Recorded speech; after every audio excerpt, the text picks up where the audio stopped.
A história de Ouro Preto você já conhece, mas o futuro dela poucos imaginam. Mas quem passou por aqui não só imagina, faz. Vamos conversar com quem vive a jornada da inovação, mostrando os acertos, os erros, os perrengues e também os aprendizados. E a cada episódio provamos que a inovação já é realidade. Quem sabe a próxima ideia não seja a sua.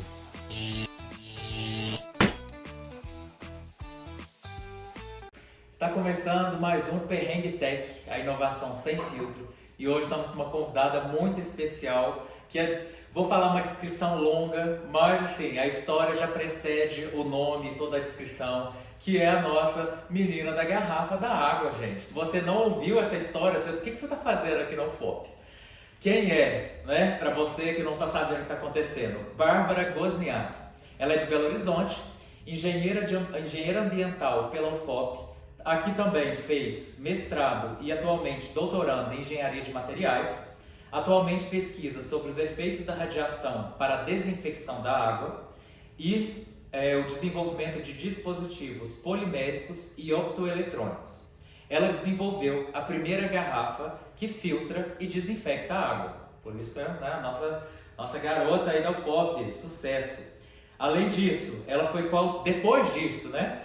Coautora também de livros Provocações Empreendedoras, foi campeã nacional do Red Bull Basement, foi campeã mundial do Storytelling na Turquia, vencedora do prêmio Razões para Acreditar na categoria Ciência e Tecnologia e recebeu o prêmio Jovem Inspiração do Zero Summit. Parece muito, mas tem mais. Faz parte do time de palestrantes do TEDx, ou seja, né, uma grande speaker. Foi considerada bolsista de destaque pela CAPES e depois de tudo isso, guardamos para o final a melhor notícia. Dessa daí, ninguém estava esperando, mas ela sempre estava. Ela é Forbes Under 30. Pega essa. Na categoria Ciência e Educação. O seu objetivo é desenvolver novas tecnologias de tratamento de água para levar o acesso aos 2,2 bilhões de pessoas que não têm. Depois dessa grande apresentação e desse extenso currículo, bem-vinda, Bárbara, ao nosso podcast. Obrigada pela apresentação. Eu vou até beber uma água aqui. Olha, tem vários lugares por onde podemos começar, mas o primeiro destaque é reforçar, né? Tá aqui na UFOP desde sempre. Parabéns pela sua jornada. Que jornada, né? Chegando na Forbes Under 30, isso é um mérito absurdamente absurdo, mas você estava contando mais cedo que você já sonhava com isso, né? Como é que é isso? Sim. Então, eu falo que eu tive alguns grandes sonhos na minha vida e um dos maiores dele era ser Forbes Under 30. Eu tinha os 3 maiores sonhos da minha vida, era conhecer Nova York, ser Forbes Under 30 e casar. Uhum. E assim, eu queria muito ser Forbes Under 30, mas eu queria muito. Quando eu tive esse impacto na mídia, eu saí numa outra notícia que foi muito interessante, que era da revista Galileu. Uhum. E aí, quando eu saí na revista Galileu, foi numa matéria muito interessante também, que destacava a importância da gente incentivar meninas a entrarem para essa área do STEAM, que hoje em dia só 30% é de mulheres. Então, foi uma matéria que destacou 6 brasileiras, apresentando-as para incentivar outras garotas a entrar na ciência. E aí, quando eu saí nessa notícia, foi assim, muito legal. Eu fiquei muito feliz, realmente, assim. A revista Galileu era uma revista também que eu acompanhava desde criança, sim, né? Que é uma revista que trazia essa ciência de uma forma mais popular, então mais ilustrativa ali pra gente. E eu sempre gostei muito, sempre admirei muito a revista. E aí, quando eu saí dessa revista, eu fui procurar ela pra comprar. E não existia mais a revista Galileu impressa. Malefícios das novas tecnologias, né? Não tinha como guardar a revista e tal. Eu fiquei triste que eu não consegui comprar. Então eu vou ter que ter outro sonho. Não, mas eu já tinha um outro sonho. E aí eu falei com, na época, meu namorado. Falei, eu não consegui comprar essa, mas daqui a pouco eu vou estar aqui. Que era, já tinha uma edição de Forbes Undertale nas bancas, e eu falei, eu vou estar na Forbes Undertale e eu vou estar em todas as bancas, eu vou conseguir comprar a revista. E aí o meu namorado na época falava assim, não, amor, mas assim, já é incrível, já é tipo, palavrões, né? Ótimo que você conseguiu. Fica tranquilo, tudo bem se você não sair da Forbes Undertale. Tipo, você já fez coisas incríveis. E eu falava, não tá tudo bem, você não tá entendendo. Eu vou sair da Forbes Undertale, é o meu sonho, eu quero sair e eu tenho que sair. Ele, não, amor, mas tudo bem, você vai sair, mas se não sair também tá tudo bem. Eu, não tá tudo bem. E eu sempre fui assim, muito obstinada mesmo com isso. E mais importante que sair na Forbes Undertale é como você saiu, né? Que não foi pela sua viagem em Nova York, nem porque você casou. Porque você é uma mulher da ciência. E foi muito incrível sair na categoria de ciência e educação, que assim, pessoas geniais, né? A Forbes divulga essa Forbes Undertale é uma edição da revista que sai uma vez por ano, é a última revista do ano, e ela destaca jovens brilhantes no Brasil e no mundo. Né? Então a gente tem a edição do Brasil, mas o mundo inteiro tem a sua edição que destaca esses jovens que fizeram coisas disruptivas, inovadoras, alcançaram grandes marcos em várias categorias. São apenas 6 pessoas por categoria. Então, assim, tá entre um desses 6 de ciência e educação foi incrível pra mim. E assim... Para você, para mim, para o FOP, para todos os locais que você foi noticiada, porque realmente é isso, assim, a gente mostrar que Ouro Preto é um lugar que também sai grandes inovações, também sai grandes talentos, que não é só o pessoal, né, de a gente acha que é só o povo de São Paulo, né? Não, Forbes Undertale só sai gente de São Paulo, gente que já é milionário. Vendeu tigrinho, fez que qualquer outra coisa. Inclusive tinha, gente. Pois é, e por isso, né, mais importante do que sair na Forbes é o como você saiu, né, destacando a ciência de Ouro Preto. A importância da gente investir em ciência e educação, criação de novas tecnologias para um bem maior, né? Muito bom. Então, antes da gente comentar os outros méritos, só conta para o pessoal que não sei como não conhece ainda, qual foi essa tecnologia que te levou a esses lugares?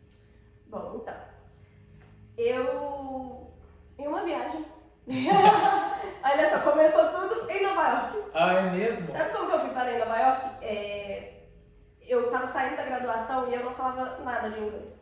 Eu tinha feito muito tempo o curso da Fundação Consex, só que eu era péssima. Pensa assim, uma pessoa ruim para aprender inglês, era eu. E todos os processos de trainee pediam inglês? Pediam inglês. Pediam não, né? Era assim, a primeira coisa, pré-requisito em inglês. E assim, mesmo tentando, mesmo estudando, meu inglês era muito ruim, eu não conseguia falar inglês. Eu sabia regras gramaticais, alguma coisa que outra ali, mas eu não conseguia falar inglês. E aí, um belo dia, pouco tempo depois da minha formatura, eu peguei meu acerto do meu trabalho e falei assim, eu tô indo pra Nova York aprender inglês. Uma semana depois eu tava lá, fui pra Biblioteca Pública de Nova York, que tem um curso gratuito. Então eu falei assim, eu vou... É mesmo?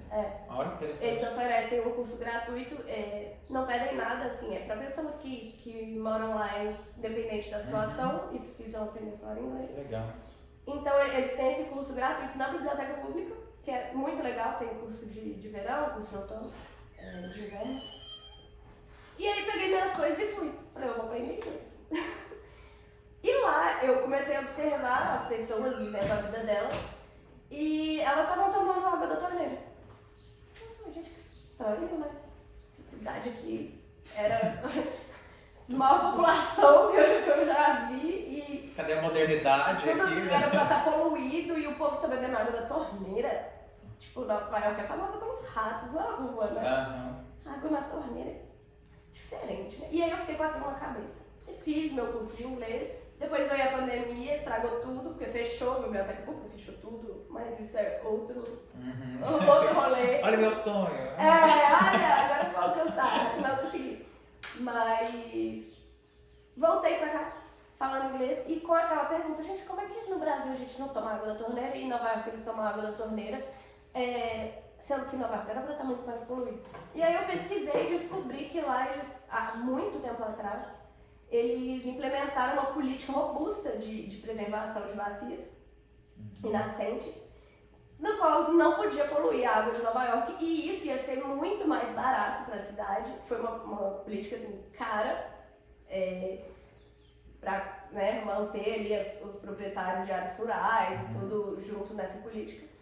Foi uma coisa muito cara, só que ia ser muito mais barata do que criar um sistema de tratamento de água forte para que aguentasse a cidade inteira. Uma inovação já, né? Pensa fora da caixa, né? Uma inovação ali meio que simples, né? Tipo, é só você preservar a bacia, que a água vai estar puríssima. Sim. E aí eu achei incrível, achei fantástico. E eu fiquei pensando, por que na engenharia ambiental a gente não estudava, assim, inovações pra gente conseguir ter essa água saindo limpa diretamente da nossa torneira, né? E outros métodos de tratamento de água. Então, por que a gente só estudava aquilo de, você vai tratar a água, você vai desinfectar com cloro, né, água sanitária ali na estação de tratamento e vai ser aquilo. Malemar, você via ali um sistema ou outro de radiação ultravioleta ou ozônio, mas a gente estudava isso muito pouco. Então você foi impactada por uma forma que uma cidade inovou, falou, como que eu vou trazer isso por aqui, da engenharia ambiental, já começou a refletir sobre água, processamento e tudo mais. Por quê? Como que eles fazem isso? E como que chegou na primeira ideia do que você fez? E aí eu voltei pro Brasil, né? Esse problema todo, pandemia e tudo mais. Voltei, eu falei assim, eu vou fazer um mestrado e eu vou pesquisar outros métodos de tratamento de água. Eu vou entrar nisso agora. E eu vim e tive, assim, uma feliz oportunidade de ir para um laboratório super legal, que é o LATEM, no ICEB. E é um laboratório, assim, super disruptivo, que tem esse histórico de inovação, sabe? Então a inovação tá, assim, no sangue do laboratório. O Rodrigo Bianchi, que coordena o laboratório, é super a favor de inovações e ele te dá liberdade para fazer coisas diferentes, ele não tem medo. E isso, assim, foi muito bom pro meu caminho, né? Bacana. E aí comecei... falei com ele, comentei sobre isso. E assim, o laboratório, ele pesquisava tratamentos com radiação azul, mas era tratamento para icterícia. Que é utilizada, né, radiação azul para icterícia, e aí o laboratório fazia sensores para ver se o tratamento estava seguindo da forma certa, se não estava afetando o bebezinho, se estava tudo bem. E aí a gente falou, se a gente testasse... Ao invés de pessoas, tratar a água que junta a minha área de meio ambiente, que eu fui fazer engenharia de materiais, que era uma área um pouco diferente, com essa radiação azul. E aí a gente foi fazer isso. Então você pegou a tecnologia que era desenvolvida mais para o campo biológico, sei lá. Uma tecnologia que era usada em hospital para tratar a icterícia. E você falou, vou aplicar dentro da minha área de engenharia. Olha só o que a gente tá falando, bacana. Vamos trazer para engenharia ambiental. E quando a gente teve essa ideia... Porque é isso, né? A inovação, o pessoal acha que é uma coisa 100% nova. Mas não necessariamente uma coisa pode existir no mundo, mas ela ser nova para uma nova realidade. Isso é inovação, porque a pessoa que consegue... Eu não inventei o tratamento de água. O de água existe desde que o mundo polui. A luz é azul, mas juntar as duas coisas, quem olha de fora fala assim, não é nada. Mas por que ninguém fez isso antes, Exato. né? Eu ouvi isso, assim, nossa, mas a ideia é muito simples. Por que ninguém fez antes? A lâmpada é muito simples. Porque não necessariamente porque não é novo no mundo que isso deixa de ser uma coisa incrível. Porque é novo com uma nova realidade, né? Sim. E aí, logo que a gente começou a desenvolver esse projeto, eu vi... Saíram as inscrições para o prêmio Red Bull Basement. Eu fui apresentada até pelo professor André Luiz para o prêmio Red Bull Basement. E o professor André Luiz falou assim, vocês vão se inscrever. A gente estava fazendo uma matéria dele. De empreendedorismo? De empreendedorismo. Sim. E ele falou, vocês vão se inscrever. Ele não perguntou se a gente queria. Vai. Então cada um escreve e me manda o link de quem escreveu. E se não fizesse, eu perder ponto nesse link. Olha que Aí bacana. fiz o vídeo, mandei lá meu videozinho com uma animação boba. Explicando o meu projeto. E o Red Bull Business é um prêmio para ideias criativas. Então, ele era um prêmio para ideias inovadoras, mas não necessariamente precisava ser uma coisa assim, ó, isso aqui funciona assim, assim, assim, toma. Eu não precisava ter resultados, eu não precisava de nada, era só ter uma ideia. Não precisava de um protótipo Não ainda. precisava de nada. Ah, eu tenho cuidado de fazer isso. E aí o povo da Red Bull me selecionou. E eu fiquei tipo, meu Deus, fui selecionada. Eu não comecei nem a fazer os testes ainda, gente. E aí eu fiquei, meu Deus do céu, o que eu faço? E ganhei a competição a nível Brasil, depois fui selecionada para ir pra Turquia para apresentar meu projeto lá também. Só que enquanto eu estava no Brasil eu não tinha resultado ainda. E aí eu corri, fomos fazendo os testes, tive a ajuda de 2 professores um da biologia, um da microbiologia e um da física, que foram meus orientadores nisso, né? E antes de sair o primeiro resultado, uma das professoras me falou assim, não, Bárbara, se der tudo errado, tá tudo bem. Existe uma revista na ciência que apresenta resultados que não deram certo, então se não der resultado certo, também é um resultado. Mas, pessoal, eu passei 2 anos aqui, não venham por aqui. Exatamente. Vamos para lá. Mas não deixa de ser importante, É um resultado, né? pois é um é. resultado. Só que eu ficava assim, cara, eu não posso, isso não pode dar errado. Meu projeto já tá lá, eu vou representar o Brasil na Turquia falando assim, ai, minha ideia é essa, mas deu errado. Assim, meio ia ser horrível. Lógico, eu ia ter que falar, mas não era o que eu queria. E aí, fomos fazer os testes. E deu certo. Aí a gente olhou, cara, não é possível, dá certo. Não é possível. E aí fizemos testes, e mais testes, e mais testes, todos deram, assim, muito certo. O próprio laboratório deve estar assim, por que a gente cismou com essa icterícia aqui? Sei lá quantos anos. Agora deve estar colocando luz azul para tudo quanto é canto. Sim, já saiu outro projeto. Legal. Que é uma tecnologia validou, aplicou em outro lugar, porque agora abriu. Sair testando. E isso é uma coisa muito importante.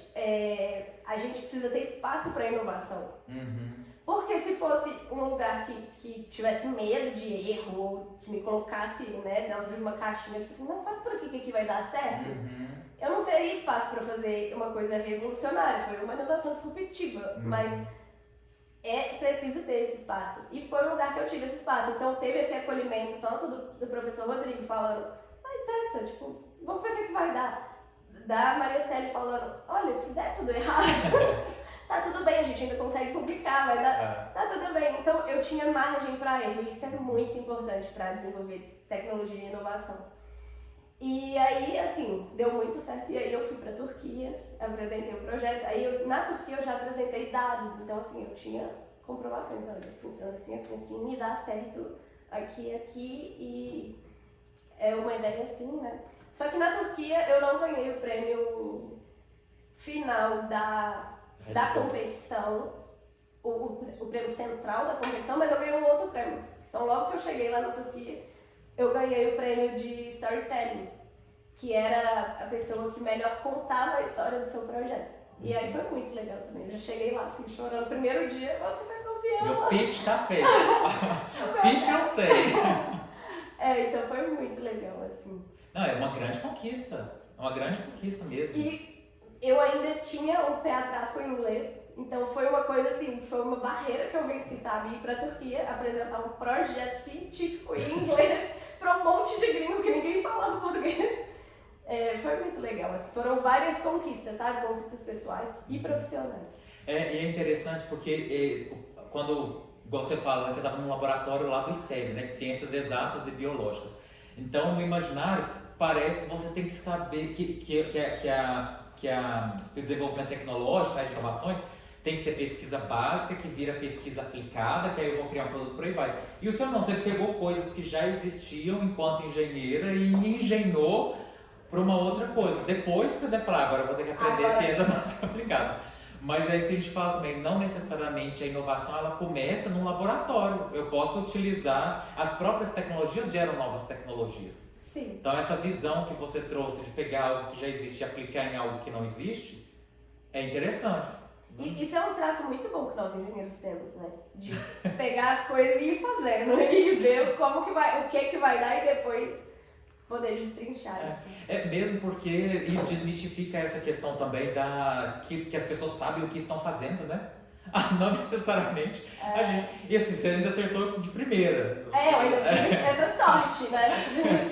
Mas não necessariamente vai ser de primeira. Inclusive, principalmente no pessoal de fármacos, quantos remédios que nasceram porque deu errado. E aí, por isso que inovação a gente fala, não tem em alguns momentos, não é que deu errado. Às vezes, o que um está entendendo como efeito colateral pode ser, na verdade, uma descoberta para algo único. Exatamente. Aí, o post-it mesmo. A cola que deu errado. Foi bom, né? Era para ser uma cola. Eu, de forma bem simples, eu falo assim, gente, seja igual o brownie. Era pra ser um bolo. Deu errado. Mas aí ele virou brownie. Incrivelmente bom, deu errado. Então, se a gente começar a entender o errado como errou, não tem jeito, a gente deixa de... E a gente tem medo de tentar. A gente vai ficando travado nisso. Não vou tentar ir por esse caminho porque vai dar errado. Não posso fazer isso porque vai dar errado. E aí você vai ficando dentro de uma caixinha muito pequena. Então, beleza. A pessoa foi lá, inspirou na viagem, associou coisas, criou um universo único, ganhou do Red Bull no Brasil, foi para a Turquia, melhor storytelling. E hoje, como é que foi a evolução da ideia da pesquisa para o produto? Porque uma coisa é validar o conceito, que a luz, ela purifica a água. Mas produtizar isso, aí é uma outra coisa. O que tem por aí? Então, quando a gente viu que a luz era capaz de fazer essa desinfecção da água, eu comecei a entrar muito nesse universo de tratamento de água, de desinfecção, de universo de água no Brasil. E aí eu me deparei com dados assim, absurdos. E aí eu vi que 2,2 bilhões de pessoas não têm acesso à água, que no Brasil 35 milhões de pessoas não têm acesso à água potável. E 1,5 milhões de pessoas morrem todos os anos no mundo por doenças diarreicas ocasionadas por essa falta de água. E aí esses dados, assim, me impactaram muito, sabe? Eu fiquei, meu Deus do céu, como que eu posso fazer para pegar essa tecnologia e gerar uma coisa que possa ajudar essas pessoas? Transformar um produto que tire isso da bancada, do experimento e realmente consiga levar o acesso à água potável para as pessoas que não têm. E aí eu tive a ideia de criar uma garrafa que usa esse tratamento. Então é uma garrafinha que ela filtra a água inicialmente para não ter nenhuma sombra, porque se tiver sombra a luz não vai alcançar, né? Ela filtra e desinfecta a água e ela usa radiação solar para carregar. Então, para levar para essas pessoas que não têm acesso à água, muitas vezes essas pessoas também não têm acesso à energia elétrica. Então, ela é carregada com um power bank solar e assim, ela é carregada e dura muito tempo. E essas pessoas podem ter acesso a esse novo tratamento, que é um tratamento ecologicamente viável e financeiramente viável, porque é uma tecnologia barata também. E a ideia é levar essa garrafa para essas pessoas. Mas nem tudo são flores. Tinha a ideia, produtizei, resolvi o problema de qual é meu público, o que eu preciso ter, viabilidade técnica, viabilidade econômica, a manutenção da coisa, sem energia, recarregar, ok, fechou. A ciência é boa, o produto é excelente. Mas tivemos alguns percalços aí, né, nesse meio. Um deles é conseguir verba para transformar um produto de bancada num produto comercial. Então, assim, eu ainda estou nessa luta, eu ainda não superei esse problema. Porque uma coisa é falar, eu preciso de uma garrafa que tem um filtro, que tem uma bateria solar. A outra eu tenho um ciclo de fornecedores que todos precisam acoplar no mesmo produto e ainda precisa de uma montadora para juntar esses fornecedores diferentes e produzir em grande escala. Exatamente.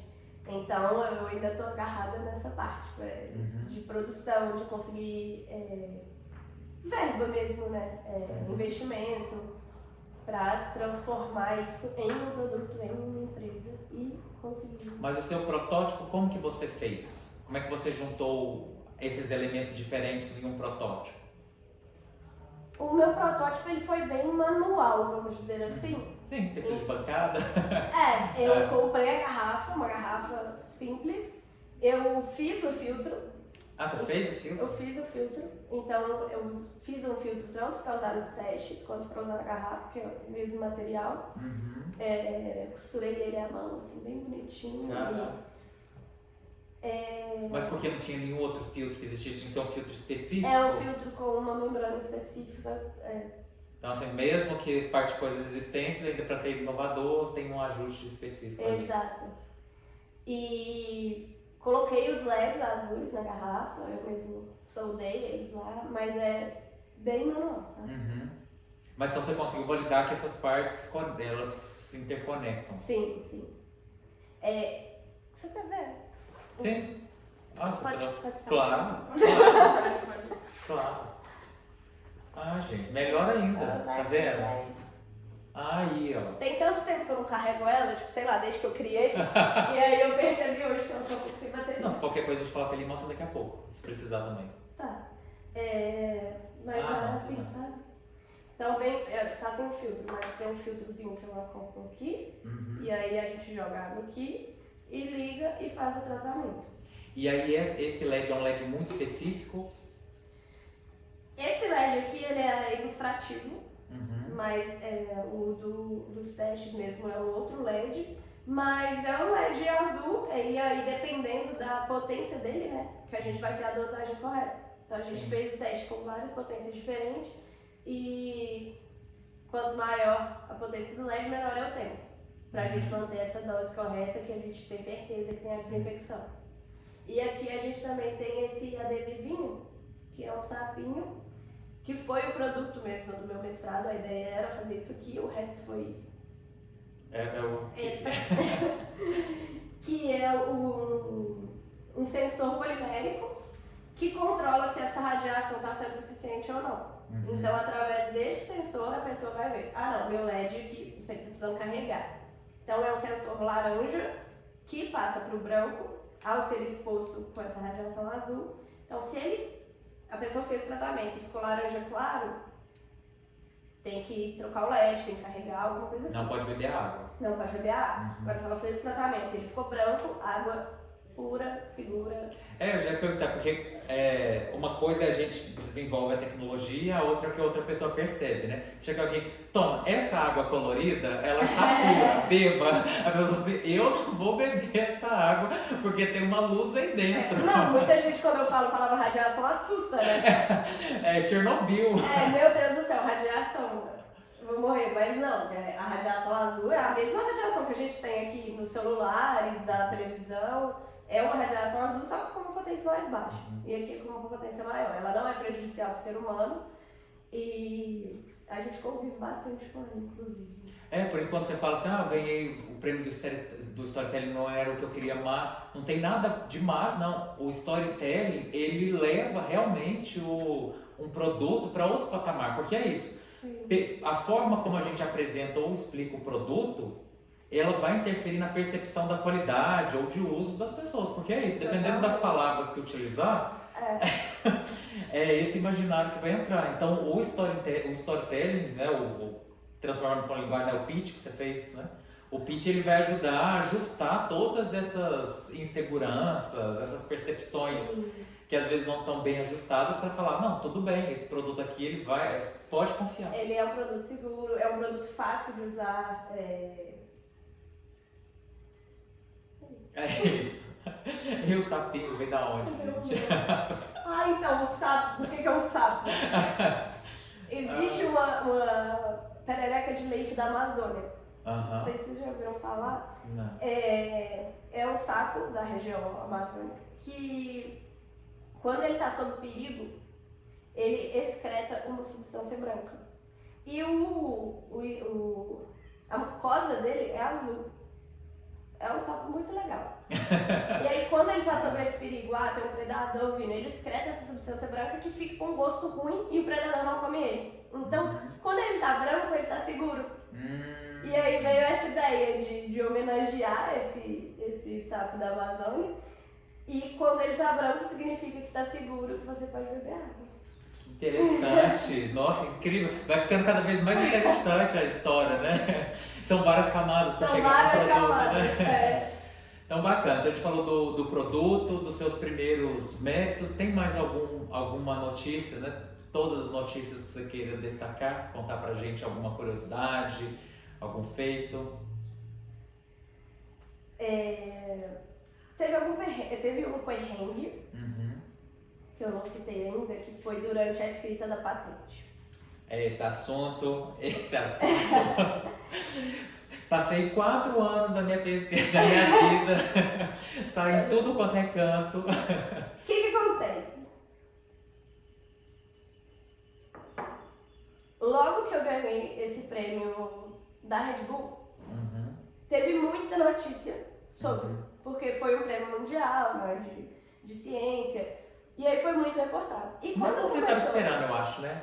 Não estava esperando tanta repercussão. Ou tava também, não sei. Não tava. Foi uma surpresa, foi uma boa surpresa. Você tava assim, gente, que legal, tô indo, gente, que... Não, eu tava indo com medo, começou a guerra na Ucrânia e deu uma confusão lá, e quando eu vi eu tava, tipo, campeã mundial, saindo em todas as notícias. Foi uma loucura. E aí, no meio dessa loucura, o que meu orientador falou? Você tem que escrever essa patente pra ontem. Porque vai sair em tudo quanto é lugar e podem patentear essa ideia de você. Sim. E aí eu sentei e fui... Como que eu escrevo uma patente, né? Ele me ajudou, o orientador me ajudou, que ele tinha alguma experiência nisso. Mas eu tinha que escrever. E aí ele tinha, né, as outras coisas dele pra fazer e tudo mais. E aí eu sentei e fui começar a ler. Gente, é uma confusão aquele site dele fez. E eu comecei a ler manual e ler não sei o que, e aí você clica num lugar que era pra ir pra um lugar, mas vai pra outro. São várias categorias. E assim, é muito complexo. Não sei se é complexo, mas assim, não é trivial o processo de escrita e depósito da patente quando você está fazendo sozinho, quando você nunca fez isso. E quando você tá preocupada com o sapo, com o eu tava preocupada em matar os patógenos aqui da água. Era muita coisa. Não, você tem que aprender a escrever patente. E eu tinha uma semana pra fazer isso, assim. Eu tinha que escrever muito rápido. E aí eu sentei, escrevi, paguei, né, pra registrar tanto a patente quanto a marca, que eu tinha feito uma marca de um nome que era Aqualux, mas aí no fim das contas não podia usar. Mas assim, aí eu paguei os dois. Não podia usar, é ótimo. Não, eu paguei os dois, só que eu não tava preocupada com o nome que ia chamar a garrafa. A garrafa tá ótimo, a menina da garrafa, a garrafa da menina. É a luz azul. O negócio é a tecnologia, porque era uma tecnologia realmente disruptiva, né? Sim. A gente inventou uma tecnologia nova. E a garrafa também é uma coisa nova. E aí eu sentei, escrevi, depositei a patente, ótimo, aliviada. Aí passa um tempo, uma pessoa me chama e falou assim: oi, tudo bem? Eu queria que você não usasse mais esse nome, Aqualux, porque eu tô me confundindo com você. E eu, gente, quem é, né? Tá, né? Eu vou fazer o quê? Tipo, a pessoa já tem registro, eu não vou brigar por causa disso. Não, tudo bem, vou parar de usar. E aí parei de usar. E aí eu fui ver quando que a pessoa registrou a marca dela. Foi tipo alguns meses depois de eu ter registrado a patente. Ou seja, se eu tivesse registrado a patente e a minha marca, eu teria as duas. Lição: nunca disse o registro de marca. Nunca disse o registro de marca. Importante. E é interessante isso porque a gente tem a visão de engenharia e inovação, que a gente geralmente se apropria como se é algo tecnológico, e a gente deixa de ver essas outras questões em voltas, né? As questões jurídicas, o pitch, as percepções, enfim, o modelo de negócio, né? as relações. E se a gente não pensa isso desde o início, o produto não impulsiona, né? É quase uma construção coletiva. Assim, eu tenho que pensar na parte jurídica, ao mesmo tempo que eu tenho que pensar na proposta de valor, eu tenho que pensar no modelo de negócio, eu tenho que pensar na escalabilidade. E ele falou assim, gente, mas eu criei uma coisa incrível. Eu criei uma coisa incrível. Alguém me nota, né? Alguém me ajuda, por favor. E parece que é isso, né? E é complexo, né? E é o tempo todo, todas essas variáveis, né? E até hoje, eu ainda, de vez em quando eu perco um prazo de patente, e aí eu vou lá, eu tenho que pagar 2 vezes, porque eu tenho que pagar, porque eu perdi o prazo e a coisa que eu tinha que pagar. Então, assim, é um pouco humilhante. Você tem que fazer a tecnologia, Assim, tem que... eu sou uma mulher cientista, Forbes Underrated. Eu estou pagando 2 vezes. Eu estou pagando 2 vezes, porque eu perco prazo. Assim, é muito difícil você ter que acompanhar ali todo o processo da patente. E é um processo que demora muitos anos para sair, né? É uma coisa assim. Muito. Mas entendeu, quando a primeira vez que eu tentei para entrar no mestrado, sabe por que eu fui eliminado? Porque ela pedia CPF e depois identidade. Eu coloquei identidade e depois CPF. Aí eu falei assim, eu não tô acreditando que eu tô querendo entrar numa coisa científica, que eu vou ter que eu mostrei meu projeto, eu li tanta coisa e eu fui desclassificado porque eu não coloquei meu documento. E ainda desclassificado, né? Que é muito humilhante. Eu falei, não tô acreditando, vou ter que esperar mais 6 meses porque eu coloquei um documento na frente do outro, dá uma raiva, né? Você fala assim, meu Deus, o que vai acontecer, né? Às vezes é uma coisa tão boba, e às vezes sim, uma coisa é muito boba e trivial para uma pessoa, tipo escrever uma patente, acompanhar patentes e não sei o quê, e para outra que descobre uma tecnologia não é trivial, exatamente. Nossa, mas e hoje como é que tá essa história da patente? O que já é seu? Não, a patente tá lá, firme e forte registrada, e o nome eu ainda não registrei, eu tô pensando em ter alguns planos em mente. Mas. AB. Depois de registrado eu conto. Só depois de registrado, porque não é fácil. E sobre os testes ou sobre essas experimentações, a própria montagem do seu produto, tem alguma história interessante também que você pode compartilhar com a gente? Os testes foram muito bons, assim. Não teve perrengue nos testes, sabe? Durante a pesquisa mesmo, o difícil foi aprender a escrever uma dissertação, escrever artigo, essas coisas. Mas os testes mesmo, tudo de laboratorial fluiu muito bem. Então foi tudo assim, muito leve, muito tranquilo, sabe? Acho que foi até nisso que eu animei de continuar fazendo. E seguir olha, meu gente, doutorado, eu falei, gente, é super tranquilo. Tive a ideia, é isso. Então, assim, foi muito, muito leve essa parte. Mas nem tudo foi leve em quesitos da minha formação. Eu passei por algumas situações durante a minha formação que me marcaram, sabe? Que foi... que até hoje eu lembro assim como se fosse ontem, de ouvir professores falando: nossa, mãe, isso foi assim, primeiro período, um professor meu falou: não, o lugar de mulher é na cozinha, não é aqui numa bancada de engenharia. Tipo, primeiro período. E eu fiquei tipo, meu Deus, sério? Será que eu tô fazendo a coisa certa? E aí veio as Olimpíadas de Paris, né, que todas as mulheres da ciência sendo homenageadas, né, mostrando, aí você colocando na história. Tipo, não faz nem sentido. Mas eu ouvi isso e depois, lá pro meio do curso, teve um outro professor que falou: não, mas se você não tem uma memória excelente, muito boa, você não devia virar engenheiro, você devia virar impostora de supermercado. E eu fiquei, gente do céu, será mesmo que eu tô fazendo a coisa certa? São situações assim que te frustram e que você vai meio que acreditando naquilo. E durante a minha graduação, eu vivi nessas coisas assim recorrentemente. E eu fiquei triste, por isso foi marcante em mim de uma forma triste isso. E depois do mestrado, que assim foi tudo bem, tudo fluiu de uma forma boa, os testes fluíram bem, os meus professores eram incríveis, então assim, eu sempre fui muito apoiada, eu sempre tive essa abertura, esse espaço para inovar, para criar. E para criar coisas tipo um sapo que vai fiscalizar a água. E depois de um tempo, eu recebi um convite do Confea, que é a Confederação de Engenharia, né? Para palestrar num evento deles, que é o maior evento de engenharia do país, que é o SOEA. E no dia que eu recebi esse convite, eu fiquei lendo assim, né, Excelentíssima Senhora Bárbara Guarnieri, escrito Confea em cima. Oh, meu Deus. Gostaríamos de convidá-la para palestrar no SOEA, no maior evento de engenharia do país. E eu lembrei dessas situações que ocorreram antes, a diferença que faz, né, quando a gente está sendo bem apoiada e quando a gente não está. E me marcou muito isso. E depois eu fiz a palestra lá, foi incrível, foi muito legal. Foi muito marcante para mim estar lá com o Confea, com os maiores engenheiros do país.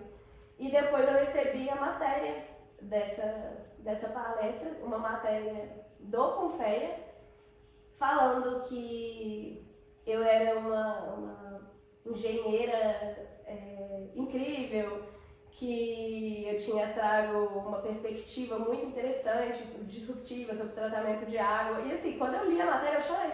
Eu falei, cara, eu sou uma engenheira incrível. Assinado Confea, sabe? Então, assim, foram situações muito marcantes pra mim, de não desistir, né? De realmente, cara... Se você acha que esse é seu caminho, esse é seu caminho, vai. Não escuta o que vocês estão falando. Mas essa questão da desigualdade, né? Por isso que é importante reforçar, né? Estou reforçando desde o início, a mulher na ciência, é a mulher que entrou na faculdade da 30, não por qualquer outra coisa que disseram que poderia ser, mas pela ciência. Sim. Porque realmente tem uma desigualdade no mercado de trabalho e isso a gente vê que vem de outras questões, né, estruturais, mas que é sobre acessos, né? E muitas vezes tem um relatório que a revista Época Negócios lançou das mulheres que chegaram em grandes lugares.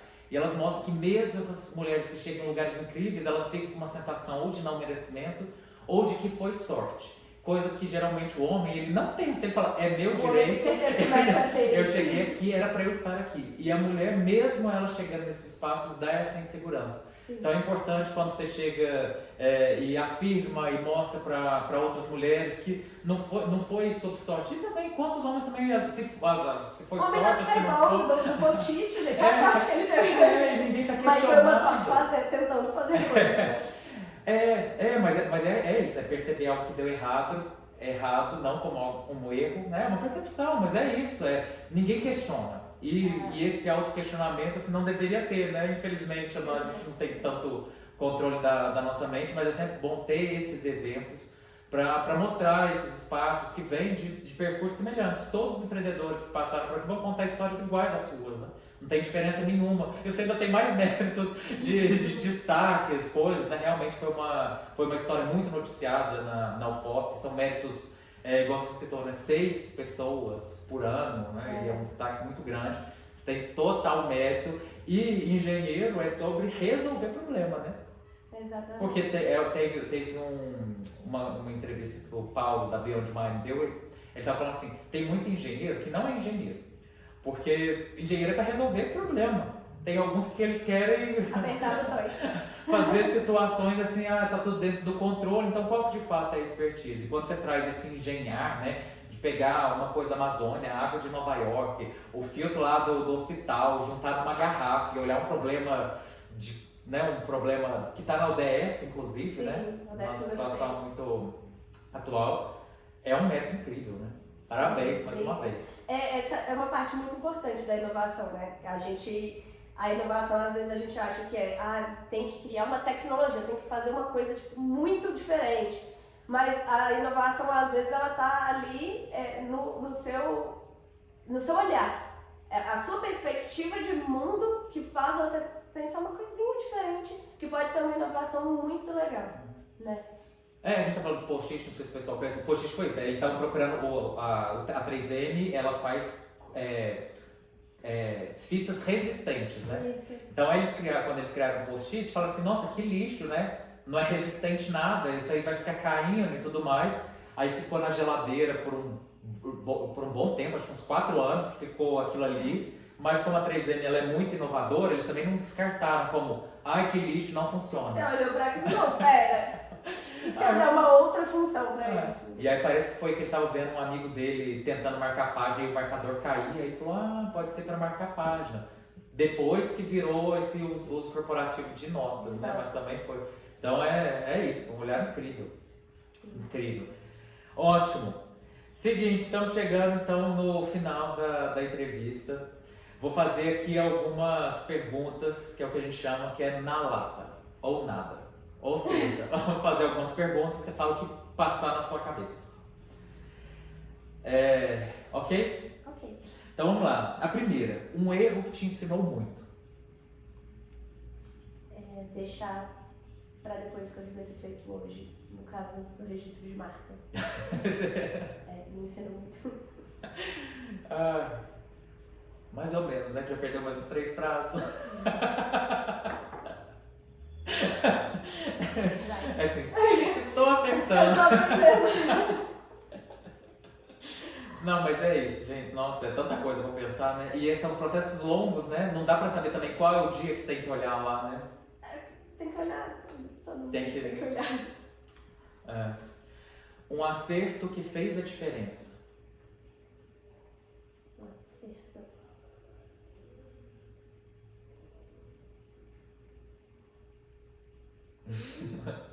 Tanta coisa fez diferença, né?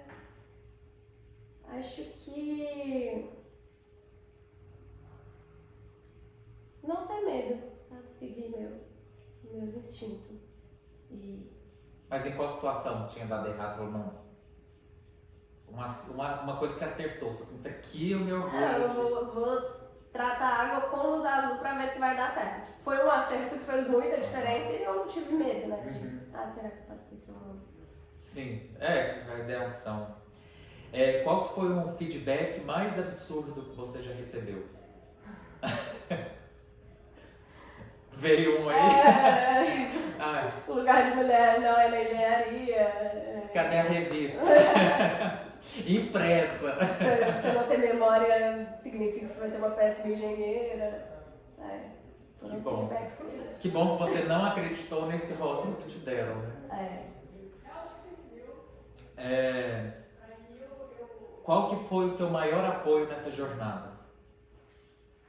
Meu maior apoio? Eu tive muito apoio, assim, da minha família, do meu marido, de professores, mas eu acho que o principal foi do meu orientador. Meu orientador sempre me apoiou muito, sempre me incentivou, me ajudou a seguir por onde precisasse ir, sabe? Ele foi um apoiador muito forte desde o início e até hoje. A gente está falando, a jornada da inovação ela é muito solitária, né? Se a gente não tem uma rede de apoio, é difícil levantar no outro dia e seguir em frente, né? Sim.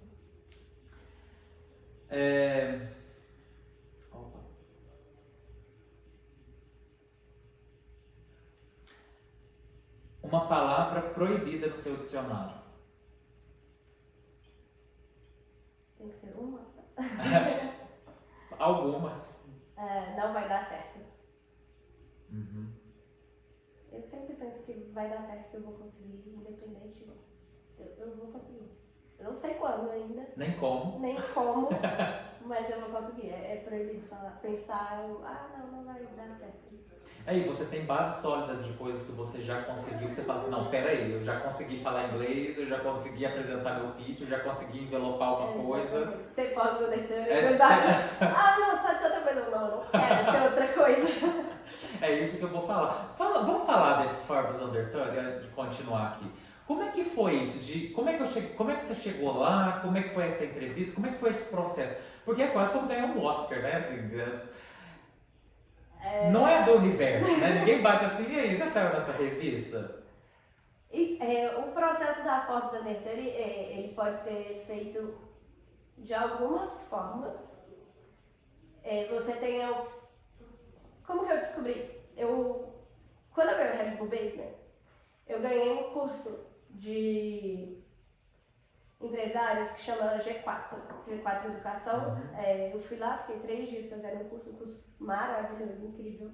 Eu conheci muita gente legal lá. E eu conheci um menino, ele é dono da Mais Um Café. Ele criou a franquia Mais Um Café, o Vini de la Torre.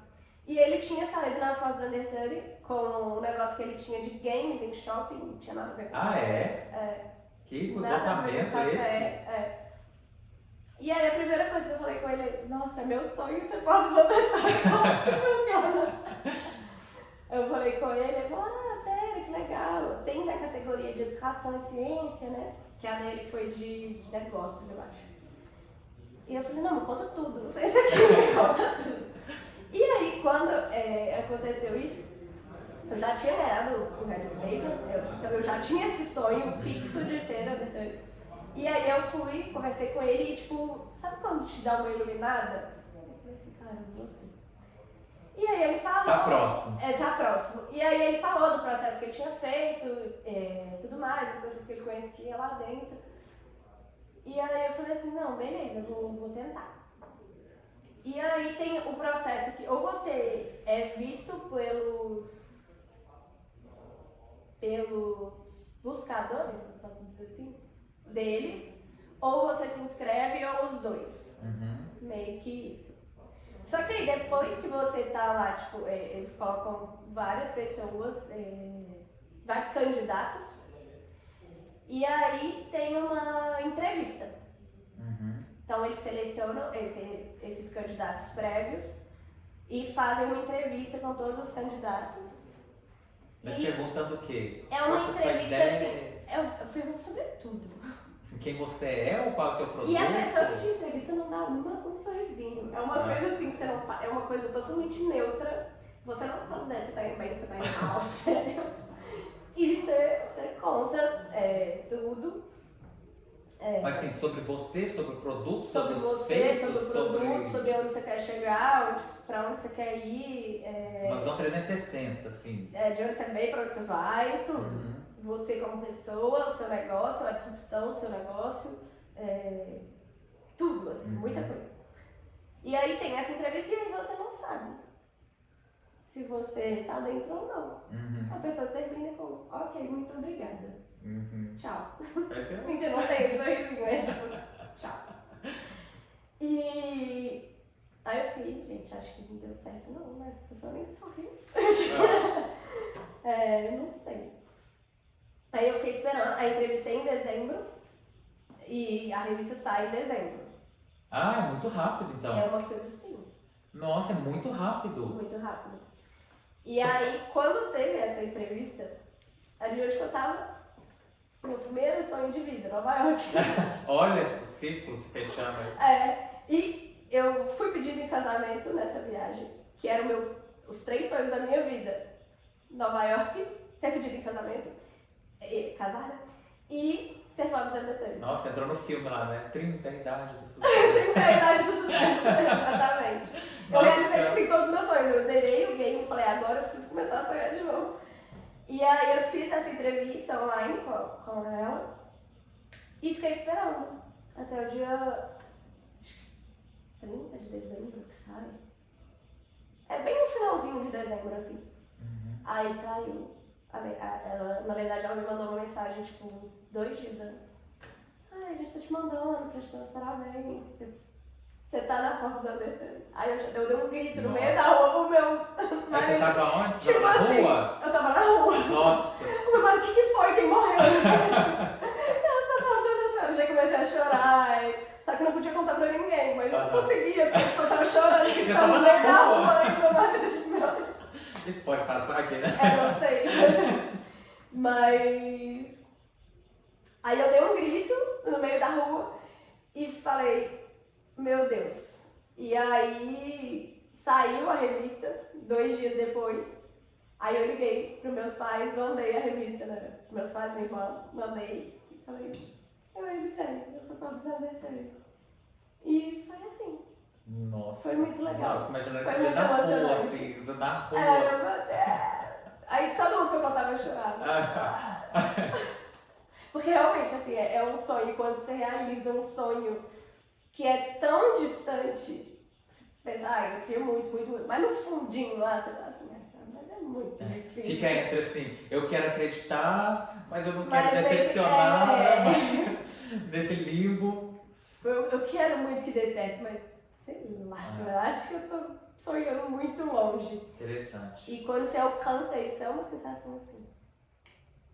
Não tem como explicar. É muito legal. Tentem. Sonhem. Sonhem.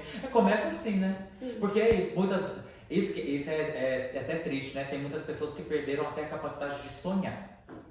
Sim, a gente vai sendo tão podado no caminho e tentando, às vezes, até não nos frustrar, né? Porque às vezes, não, o sonho é tão alto, porque senão você vai se frustrar demais. Uhum. Mas se você não sonhar, gente, Que você você vai vai alcançar o quê?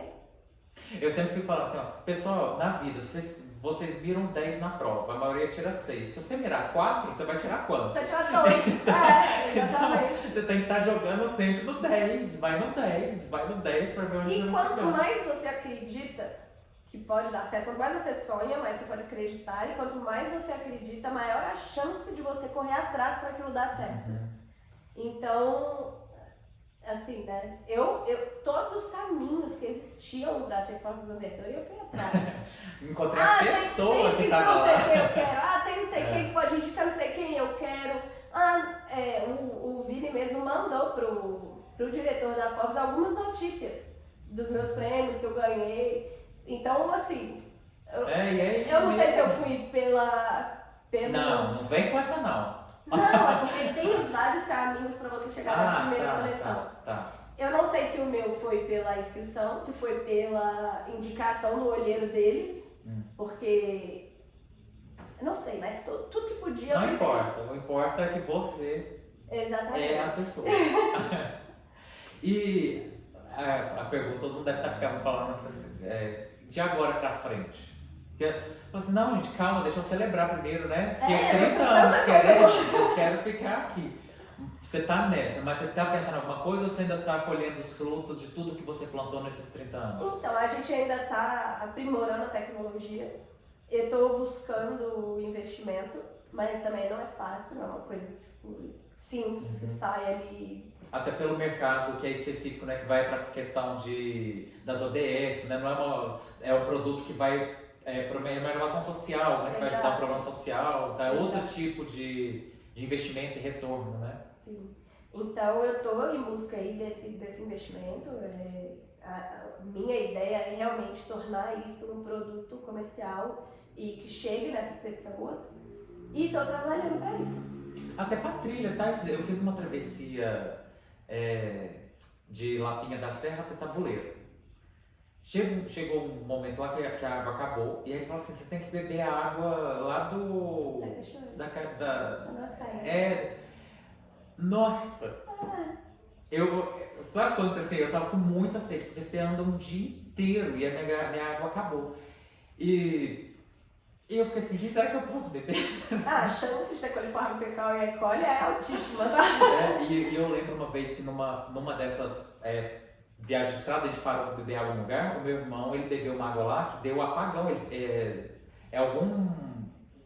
vou falar tudo errado. Mas tipo isso que de alguma forma deu tela preta nele, ele só via tudo preto.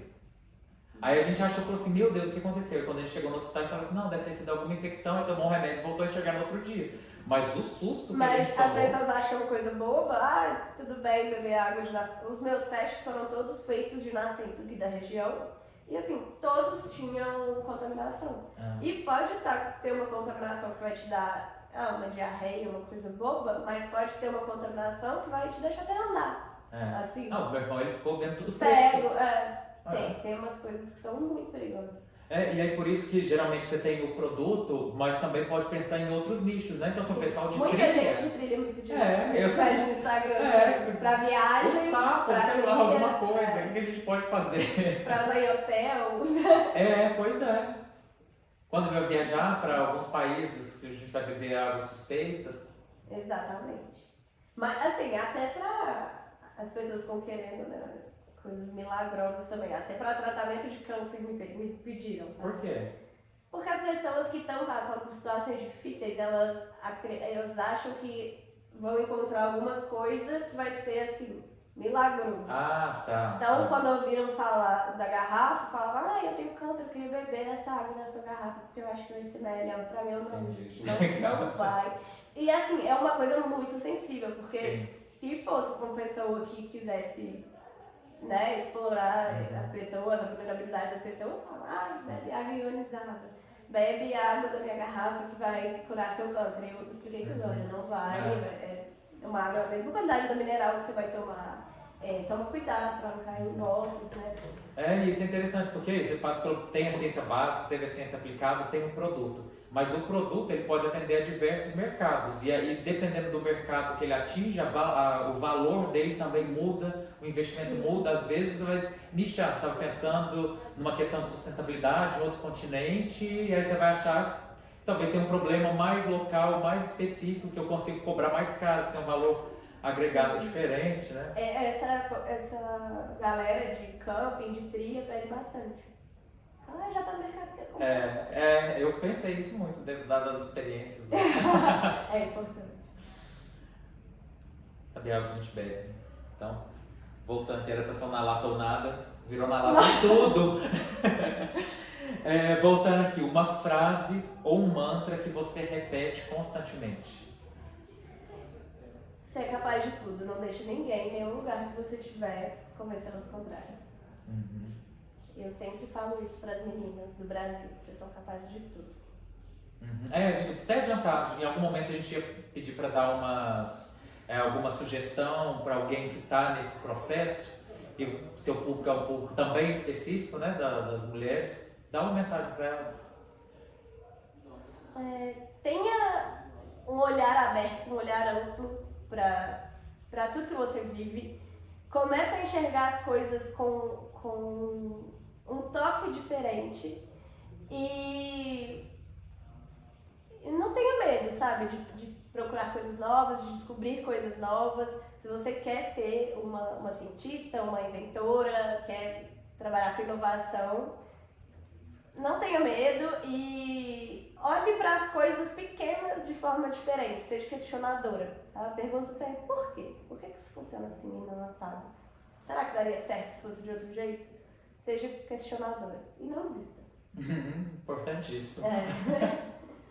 Maravilhoso, é isso mesmo, né? Eu gostei que você falou das pequenas coisas, né? Porque é isso, é achar uma pequena coisa que vai mudar o nicho, né? Sim, Sei e lá. às vezes é uma coisa, desculpa. Não, você. Às vezes é uma coisa que pra você é básico e trivial, tipo ter água tratada em casa. Eu tenho água tratada em casa, mas em algum lugar isso não é tão trivial, tem tipo bilhões de pessoas que não têm acesso à água. Quando eu conversava lá na Turquia com pessoas da Europa, elas meio que nem entendiam o objetivo do meu trabalho. Elas falavam assim, água, a gente abre a torneira aqui, tem água tratada, tipo. Então é mudar um pouquinho a sua perspectiva sobre as coisas e ter um olhar mais humano também, né? Olhar um pouco para outras realidades diferentes da sua, para trazer benefícios para o mundo. E essa questão das pequenas, eu estava vendo uma entrevista que o Caíto, o da Chili Beans, que ele estava dando, ele falou assim, gente, hoje as pessoas estão reinventando mercados tradicionais. Aí ele falou assim, imagina o ovo. Antes pegava o ovo, que era aquele mesmo pente de 30? Que 30 para 24, 14? Mas assim, com aquele mesmo papelão, aí ele falou assim, cor de cueca e calcinha, que era aquele azul meio aquelas coisas. E aí o que vem? Vem alguém e fala assim, não, eu vou colocar a galinha livre, vou empacotar no negócio, no meu rótulo vai ser uma galinha feliz, que tá lá, olha como eu tô feliz. E aí você sai um ovo que era de 50 centavos, R$1, coloca um ovo de não sei quantos reais, uma embalagem diferenciada. Com galinhas felizes. Com galinhas felizes, então teve um impacto social, deixou, né, trouxe, né, enfim. Deixa essa crítica pra lá, mas assim, pegar mercados tradicionais que eles conseguem ser valorizados de outras formas, com pequenas mudanças. E é importante, né? Quem pensaria que você ia pagar o táxi antes de você fazer a corrida? Quem ia querer isso? Não, eu vou pagar o táxi antes de fazer minha corrida. E virou o que virou o Uber, né? E trouxe até a acessibilidade. Sim. É isso, olhar pra coisas bobas, cotidianas. E sem deixar de viajar, né?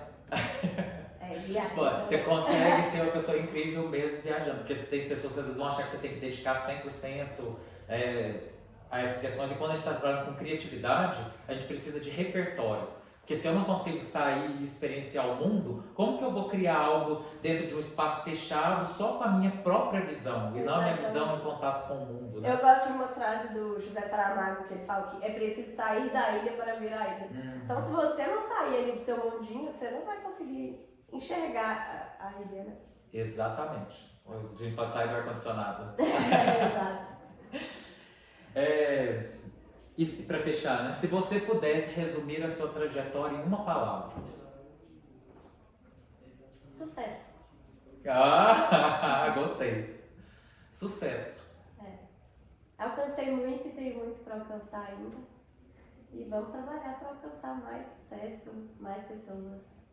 E o sucesso foi toda a jornada, não só são os momentos, né? Cada conquista já foi um grande sucesso. Sim.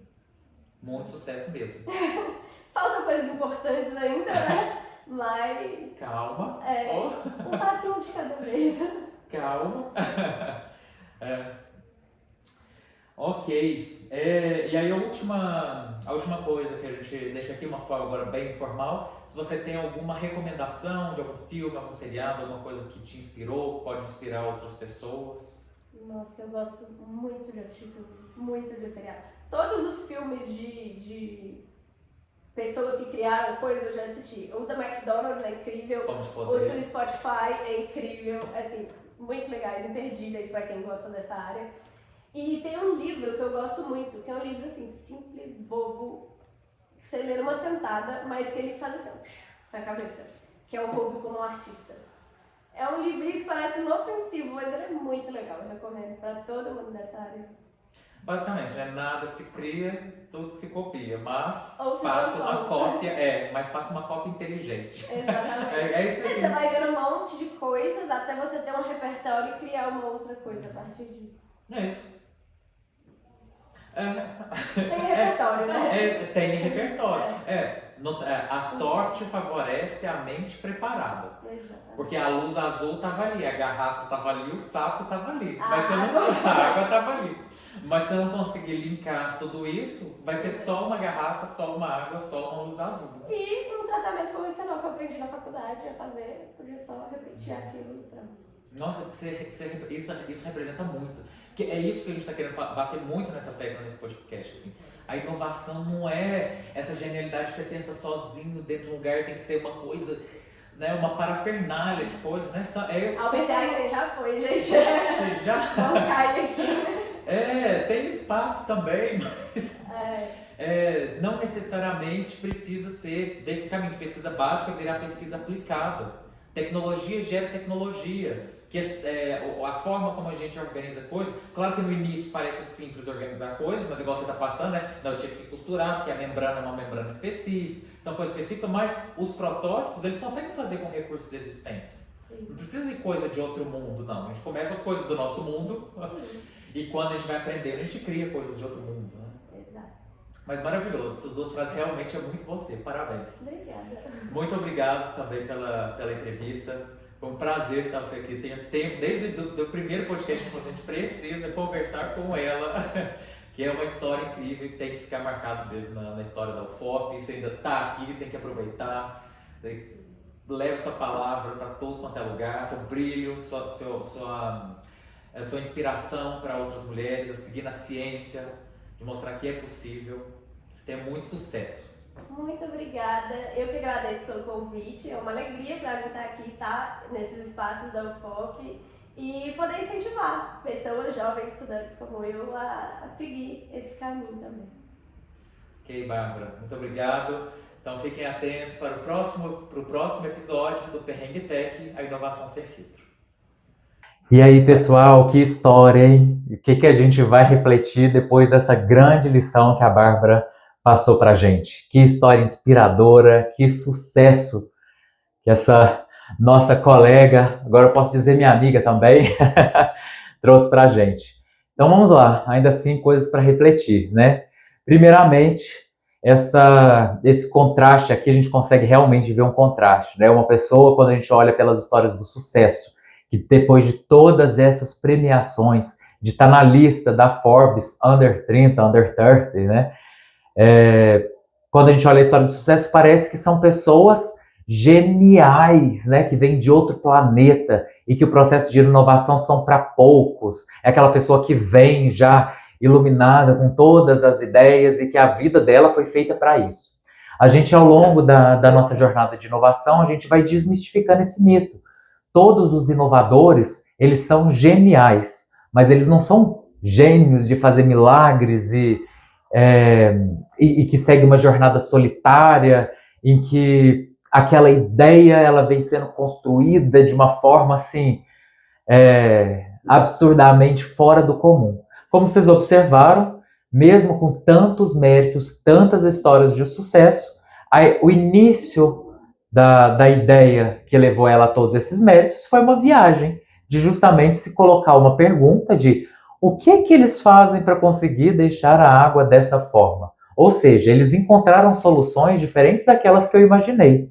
E como que ela pega um contexto que é de uma questão sanitária de uma cidade e consegue levar para um uso pessoal. Isso é a inovação.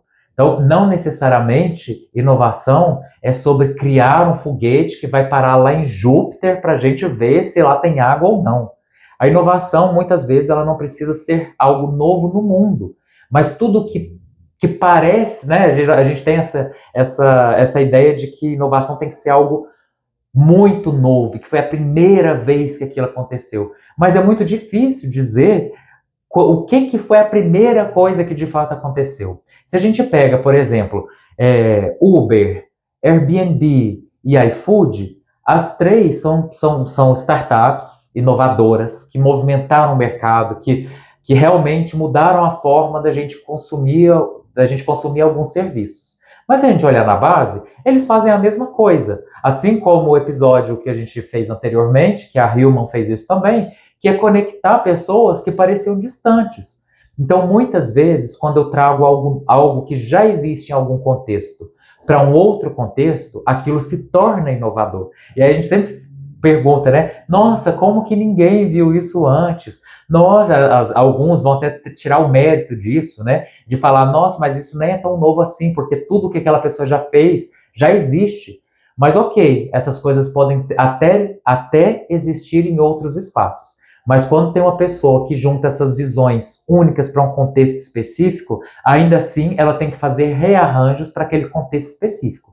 Então, por isso que aquilo que parecia fácil e simples, ninguém fez. Porque mesmo que pareça coisas que já existiam, ainda assim, vocês viram, né? Ela falou, ela teve que costurar, porque a membrana, porque a filtragem tinha que ser um contexto X. Então, tem algumas adaptações que são feitas. A gente parte de recursos existentes, igual a gente já falou o tempo todo ao longo da entrevista anterior, para criar produtos, né, com o que já existe, mas para realmente aquilo se tornar uma inovação e único, eu vou ter que fazer ajustes, né? Eu vou transcender para que de fato não fique uma somatória de partes, de coisas que não foram feitas para aquilo, né? Mas que serviu para a validação da ideia, mas que eu vou desenvolver algo para que aquele produto tenha uma coerência interna, para que não fique parecendo que é um Frankenstein de coisas remendadas, né? Aquele produto ele tem uma identidade única. Então, como a Bárbara reforçou o tempo todo, às vezes é um olhar que você pode dar para pequenas coisas. Pequenas coisas, de uma forma diferente, podem se tornar coisas grandiosas. Então não precisa mirar aos céus, aos astros, a outros planetas, para falar que aquilo é inovação. Você pode focar na transformação daquilo que já existe. E a gente está nessa tendência de transformar mercados tradicionais. A gente citou alguns dos exemplos, né? Até a gente falou sobre o post-it. Então vai parecer, nossa, que bobagem. Era uma cola que tinha dado errado e aí virou um produto próprio. Então, muitas vezes, o erro ele pode ser transformado em acerto. Porque quando a gente fala que num experimento algo deu errado, pode ser que aquilo que seria um erro está apontando novos caminhos. Então, eu até citei um exemplo que eu adoro falar, né? Seja como um brownie, que era para ser um bolo. Deu errado, mas criou uma identidade própria e hoje, né, não preciso nem dizer a febre que é o brownie. Então, muito desses contextos de experimentos, a gente está falando de uma mulher cientista que foi fazendo um laboratório, que foi fazendo alguns experimentos, que aquilo que ela pegou de algum contexto poderia não dar certo, que tinha um erro evidente, mas o erro faz parte. Abrace o erro, abrace a incerteza, isso faz parte do processo. E, ao mesmo tempo, esteja atento ao que foge da sua percepção, ao porquê que aquilo não deu certo. Será que aquilo não está querendo me dizer uma outra coisa? Então, muitas vezes, o que pode ser um erro, na verdade, vai virar um grande produto. Então, é um grande aprendizado que a gente tem com a Bárbara, que pequenas coisas podem se tornar coisas grandiosas. Quando eu pego algo de outro universo e jogo num universo ali específico e vai achar uma constituição interessante, isso é inovação. Então, para a inovação não necessariamente precisa ser algo radical, mesmo porque nós temos muito receio de algo que é radicalmente novo. Se a gente chegar com uma coisa completamente absurda, a gente vai ter uma certa resistência cognitiva de o que eu vou atribuir àquele produto que me parece estranho, né? Vou falar assim, nossa, que produto alienígena que é isso?